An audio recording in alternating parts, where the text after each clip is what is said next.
All right, let's talk about a phrase I'm sure we've all heard, maybe even used ourselves, broken English. What are we really saying when we use those words? And you know what? There might just be a much better way to think about it. I want to start with a feeling. Have you ever had that little knot in your stomach before you speak? That split second of hesitation where you're worried you're going to make a mistake or that you won't sound like a native? It's a super common feeling, and honestly, it's right at the heart of what we're digging into today. Okay, so let's get right into it. The term itself is everywhere. It's kind of a shorthand, right? But what are we actually pointing at when we say it? What does it imply? So here's the classic definition you'd find. And just listen to those words: non-standard, ungrammatical, incorrectly. The whole idea is based on this idea of being flawed, of deviating from some perfect standard. It's defined by what it isn't, not by what it is. And these are the usual suspects, right? The things people latch onto. A heavy accent, some grammar mistakes, maybe searching for a word here and there.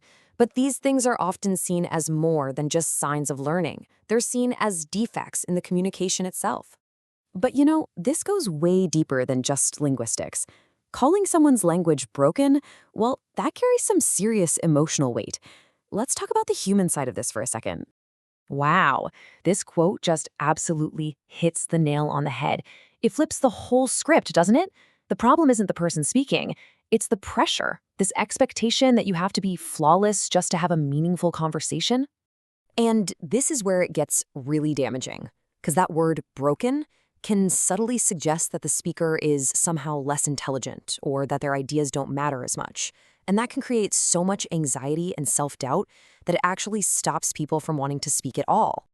And just to give you a sense of the scale we're talking about, look at this number. 1.5 billion people speak English as a second or foreign language. This is not a small fringe issue. This affects a huge, massive portion of the world's population. So what's the alternative? How do we think about this differently? Well, the field of linguistics actually gives us a really powerful and, frankly, much healthier way to look at this. It's all about shifting from judging to just observing. Okay, now this slide is a game changer. Just look at the contrast. On the left, you've got all that negative baggage. Incorrect, flawed, failure. But on the right, we have this awesome linguistic term, interlanguage. And look at those words: developing, systematic, a bridge, a process. It totally reframes everything. And here's the key idea. Interlanguage is not a busted version of English. It's its own clever, logical system that a learner's brain builds to get from their first language to the new one. Those so-called errors, they're often just proof that a brilliant system is under construction. And if you look at it this way, you see that interlanguage is a totally natural and essential step on the path to fluency. You don't just leap from 0 to 100, you build a bridge. And that bridge, that interlanguage, is a sign of incredible progress, not failure. So, with this new mindset, let's circle all the way back to the beginning. How does this change the way we see a name like the Broken English Club? All of a sudden, that name isn't an insult anymore, is it? It's powerful. It's this act of reclaiming a word meant to put you down and turning it into a flag, a banner for a community of people on the exact same journey who get it.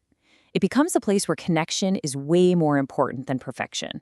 So what can we all do to get on board with this? It's actually pretty simple.